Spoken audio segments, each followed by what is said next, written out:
तो पाक West Indies का पहला टेस्ट मैच 25 जुलाई से शुरू होने जा रहा है। तो ये स्टोरी है। शाहिद हाशमी हमारे साथ मौजूद है, नुमाइंदे खुसूसी स्पोर्ट्स जर्नलिस्ट नजीबुल हसनैन ने हमें ज्वाइन किया। आप दोनों का बहुत शुक्रिया।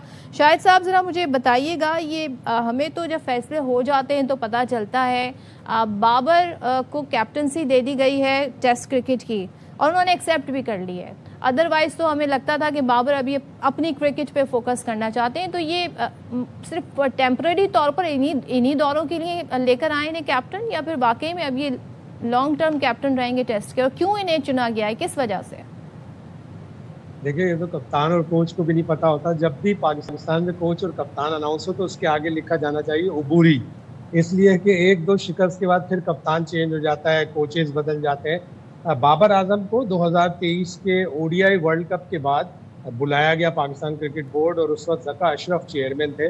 उनको बुलाकर एक कमरे में बिठाया गया और दूसरे कमरे में शान मसूद को बिठाया गया। यानी ऑलरेडी डिसाइड हो चुका था कि शान मसूद अगले कप्तान होंगे। तो बाबर आजम ने जब किसी जराए ने, किसी चपरासी ने, किसी प्यून ने उन्हें बताया कि भाई ऐसा ऐसा हो रहा है, शान मसूद भी आया हुआ है और उससे बातचीत चेयरमैन की हो गई है, तो बाबर आजम ने तीनों फॉर्मेट से स्टेप डाउन करने का ऐलान कर दिया। उनको वैसे भी हटाया जा रहा था, एक फॉर्मेट से हटाया जा रहा था, लेकिन उन्होंने टेस्ट की कप्तानी छोड़कर गलती की। वो टेस्ट के अच्छे कप्तान थे, टेस्ट में पाकिस्तान के अच्छे रिजल्ट से उनकी क़यादत में पाकिस्तान 20 में से 10 टेस्ट मैच जीता था।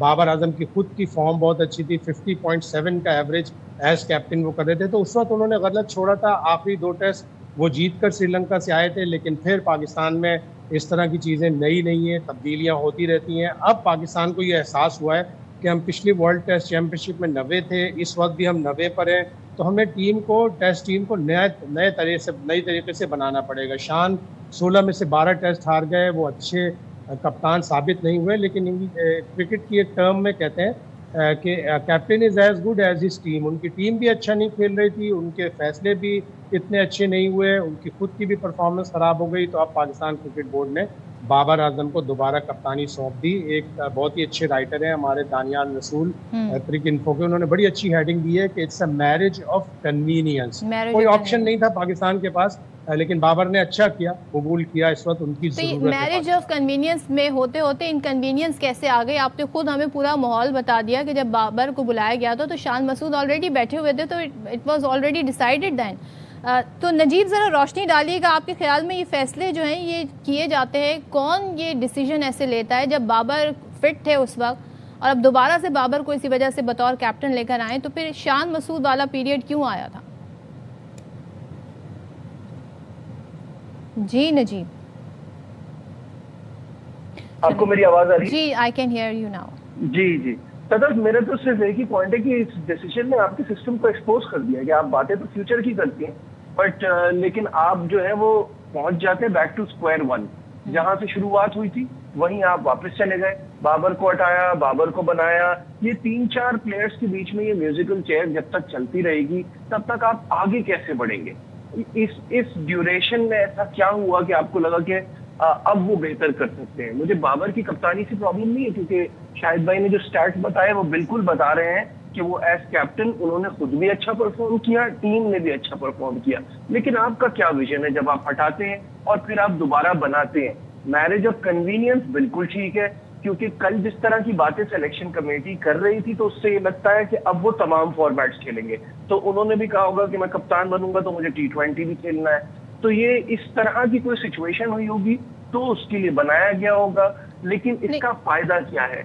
इस टेस्ट नहीं, पाकिस्तान के पास ना ऑप्शन भी नहीं है जी। पाकिस्तान के पास ऑप्शन क्या है बाबर आजम के अलावा? बताइए। रिजवान को वो बनाएंगे नहीं, सलमान आगा ने मना कर दिया। आपको खुद ही निकालने पड़ते हैं कि आपको खुद टैलेंट निकालना पड़ता। कोई टैलेंटेड ऐसा प्लेयर नहीं है, जैकब बैथल जैसा या जैक क्रॉली जैसा या ईशान किशन जैसा, कि हमारे पास कि हम एकदम से उसको नए को बना दे कि नहीं इसमें बड़ा जबरदस्त पोटेंशियल है। हमारे पास ऑप्शन भी नहीं। तो मुझे बताएं नजीब, क्या वाकई हमारे पास ऑप्शन नहीं? क्योंकि बाबर का तो हमने ये सुना था अगर वो कैप्टन रहेंगे तो फोकस नहीं कर पाएंगे अपने खेल पर, और यही होता नजर आ रहा था। देखिए, ये मेरा और आपका काम तो नहीं है ना। Lack of options is never an excuse, you have to create options. और फिर हटाया क्यों था? जिस वक्त हटाते हैं उस वक्त नहीं सोचते कि हमारे हटाया नहीं था। जब उसने देखा कि ये मुझे एक फॉर्मेट से हटा रहे हैं तो उसने कहा मैं तीनों का ही रहूंगा, वरना मैं तीनों छोड़ दूंगा। उसको नहीं हटाया था उस वक्त उसका हटना और उस वक्त उसका फैसला गलत था। उसको एक कप्तानी छोड़ के टेस्ट की कप्तानी रखनी चाहिए थी और अभी ऑप्शन नहीं है पाकिस्तान के पास, यही बेस्ट ऑप्शन है। मेरे लिए बड़ी दुख भरी बात है शाहिद साहब, खिलाड़ियों की सिलेक्शन की बात हो तो कहते हैं जी यही खिलाड़ी हैं, अब कैप्टन की बात पे भी हम आ गए जी और कोई कैप्टन ही नहीं बन सकता है। नहीं, दूसरी बात ये कि जो छोड़ के जा रहा है फिर आप उसको कह रहे हैं कि आप बन जाए, जब आपने खुद ही पहले छोड़ दिया था तो अब आप उसको फिर फोर्स कर रहे हैं कि आप कप्तान बने। नजीब तो आप ऑप्शन बताएं ना, नजीब आप ऑप्शन मैं शायद भाई एक बात कंप्लीट कर लूं फिर ऑप्शन बताता हूं। 2024 में भी यही हुआ था, it was a marriage of convenience then also, कि आपने कॉम्प्रोमाइज किया, कप्तान बनाया, वर्ल्ड कप में भेजा, वर्ल्ड कप का रिजल्ट आपके सामने, T20 हार गए हम। उस वक्त भी गलत किया था शाहीन। हाँ, तो मैं यही कह रहा हूँ ना कि अब थोड़े टाइम बाद हम इसको भी गलत कहेंगे, क्योंकि अब बात ये, या तो आप आगा को मनाते या इस साइकिल में शान को ही रहने देते। अभी आपने खुद कहा ना, captain is as good as his team, तो शान ने तो किसी का बैट नहीं पकड़ा था कि रन ना बनाए, या शान ने तो बॉलर्स के पैरों में वेट नहीं बांधे थे कि 120 क्रॉस ना हो।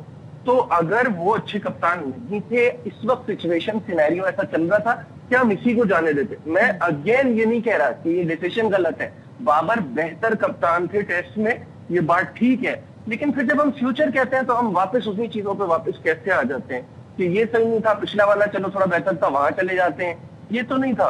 अभी आप सलमान आगा को किसी तरह फोर्स करते या गो फॉर समथिंग न्यू, एक नया डिसीजन ले लेते, या उसी के साथ स्टिक करते, ये साइकिल फिनिश होने देते। इस साइकिल में तो आपका कुछ नहीं होता, आप go for somebody brand new, आप किसी नए बंदे के साथ चले जाते कि थोड़ा सा जिसमें अभी जैसे इमामुल हक है या जो भी टेस्ट में, आप किसी को भी अभी ये इससे बेहतर होता कि हमारे पास ऑप्शन नहीं था तो हम नए ऑप्शन पे गए, मेरा भी ऑप्शन नहीं था तो पुराने पे। तो शाहिद साहब, या तो हम पहले गलत थे या अब गलत हैं, दोनों में से कोई एक ही बात हो सकती है। शाहिद साहब बस मुझे ये बता दें, अभी सेलेक्टर का भी जिक्र आया, कल हमने देखा प्रेस कॉन्फ्रेंस हुई, फिर बताया गया Shaheen Afridi, Naseem Shah first class cricket नहीं खेल रहा है, इसलिए दोनों को ड्रॉप किया गया, लेकिन अगर दोनों डोमेस्टिक में परफॉर्म करेंगे तो वापसी मुमकिन है। अब आकिब जावेद, हम ये समझें बतौर सेलेक्टर वो तस्लीम कर रहे हैं कि खिलाड़ी अच्छा नहीं खेल रहे हैं, इसलिए क्या उन्हें तब्दील किया गया है? ये तो आपको मानना पड़ेगा ना, पाकिस्तान की टीम एक वर्ल्ड टेस्ट चैंपियनशिप में 5वें पे, फिर 7वें पे, फिर 9वें पे और अब फिर 9वें पे, यानी बतदरीज हमारी परफॉर्मेंस ख़राब हुई है। हम 5वें थे तो चलो मिडिल ऑफ द टेबल थे, लेकिन फिर बतदरीज हमारी परफॉर्मेंस ख़राब होती रही। 2020 से 22 तक हमने साउथ अफ्रीका को अपने मुल्क में हराया, बांग्लादेश को हराया, श्रीलंका को हराया, ऑस्ट्रेलिया को टफ टाइम दिया, हम तो बड़ी ख़राब पिचेस बनाकर 1-0 हार गए, लेकिन उस वक्त तक हमारी टीम अच्छा खेल रही थी। लेकिन एकदम से हमारे फास्ट बॉलर फिटनेस का प्रॉब्लम का शिकार होने लगे, शाहीन अनफिट हो गए, नसीम शाह रेगुलरली नहीं खेल रहे थे, फिर ये लोग फर्स्ट क्लास क्रिकेट नहीं खेलते, इनकी फिटनेस पे सवालिया निशान होने लगे कि ये टेस्ट क्रिकेट के लिए मौजू नहीं है। तो अब एक फैसला लिया है कि चलो ठीक है, अब नए फास्ट बॉलर्स के साथ पाकिस्तान जाएगा, थोड़ा कोशिश करेगा, 1-8 साल में टीम शायद बन जाए टेस्ट की टीम। तो लॉन्ग टर्म और शॉर्ट टर्म दोनों प्रोजेक्ट्स पे काम करना पड़ेगा पाकिस्तान को, इसलिए कि अब पाकिस्तान की टेस्ट टीम और T20 टीम भी इसमें बड़े काम करने की ज़रूरत है। और जिस तरह कल सिलेक्शन कमेटी ने बताया, उन्होंने सारा मलबा ज़ाहिर है, जैसे अभी नजीब कह रहा था, शान के ऊपर डाल दिया, शान का कहा कि जी ये चीज़ें हुई। तो बहुत सी चीज़ें वाकई होती हैं कप्तान के ज़ुमरे में, कप्तान के उसमें आती हैं, लेकिन बहुत सी चीज़ें आपके प्लेयरों के ऊपर भी आती हैं, बहुत सी चीज़ें आपके सेलेक्टर्स के ऊपर भी आती हैं, तो उन सब का भी अहाता होना चाहिए। और ये बता दें नजीब, बाकी बता दें कि क्या हमारे पास टैलेंट नहीं है, ऑप्शंस की कमी है, तो घूम फिर के वही खिलाड़ी आते हैं, या फिर यहाँ पर फेवरेटिज्म का सिलसिला चलता है और फिर आने नहीं दिया जाता, अपने ही लोगों को आगे लाया जाता है? Little bit of both. देखिए, ये कहना भी नाइंसाफी होगी कि हमारे पास टैलेंट है, हमारे पास टैलेंट की भी कमी है, जैसे शाहिद साहब ने कहा हमारे पास ऑप्शंस की भी कमी है, बट ये भी हमारी कोताही है ना कि हम ऑप्शंस क्रिएट नहीं कर रहे। वेयर इज कामरान गुलाम? 72 उसके फर्स्ट क्लास मैचेस है, रन्स की अंबार है, पहला मैच उसने खेला था बाबर आजम की रिप्लेसमेंट में, सेंचुरी की थी, वनडे में भी मैच विनिंग परफॉर्मेंसेज है। Where is he? आप अभी धानी इतना चल रहा था, वो भी अच्छा कर रहा है, वो कहाँ है? क्यों ये इतनी रोहिल नजीर को आपने अपना फ्यूचर बनाया? मैं नहीं कहता गाजी गौरी अच्छा नहीं, बहुत अच्छा है, बट पहले आपने इन्वेस्ट रोहिल नजीर पे किया है, कैसे वो पिक्चर से आउट हो जाते हैं ये लोग?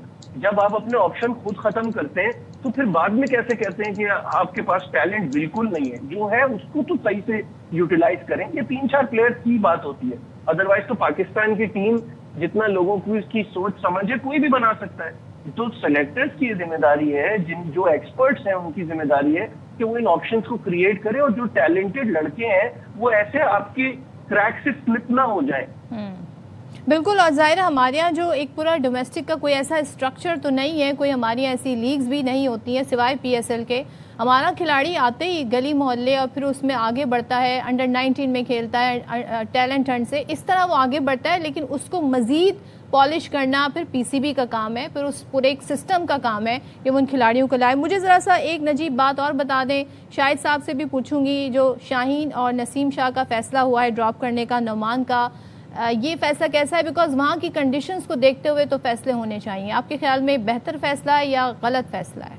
बिल्कुल सही फैसला है, क्योंकि शाहीन को अब वनडे क्रिकेट पे फोकस करना है, आगे वनडे वर्ल्ड कप आ रहा है। हम वो जो वर्कलोड मैनेज वाली बात है, इट इज वेरी रियल, क्योंकि हम देखते हैं कि शुरू में जैसी उनकी परफॉर्मेंस होती है एंड में नहीं हो पाती मैच में, तो वो उनकी एनर्जी वो ड्रेन हो रहे हैं। तो उनको रेस्ट देना, उनको देख के चलाना हमारे लिए 2027 के वर्ल्ड कप के लिए बहुत ज्यादा इम्पोर्टेंट है। नसीम की पिछली सिलेक्शन भी समझ नहीं आई थी। नसीम अभी मुझे लगता है कि उनको लंबी क्रिकेट खेलनी चाहिए, अच्छे से उनका कमबैक हो, वो फुल स्ट्रेंथ के साथ आए, वो जो पेस जो हम उनसे डिमांड करते हैं वो मिले, वो ठीक है।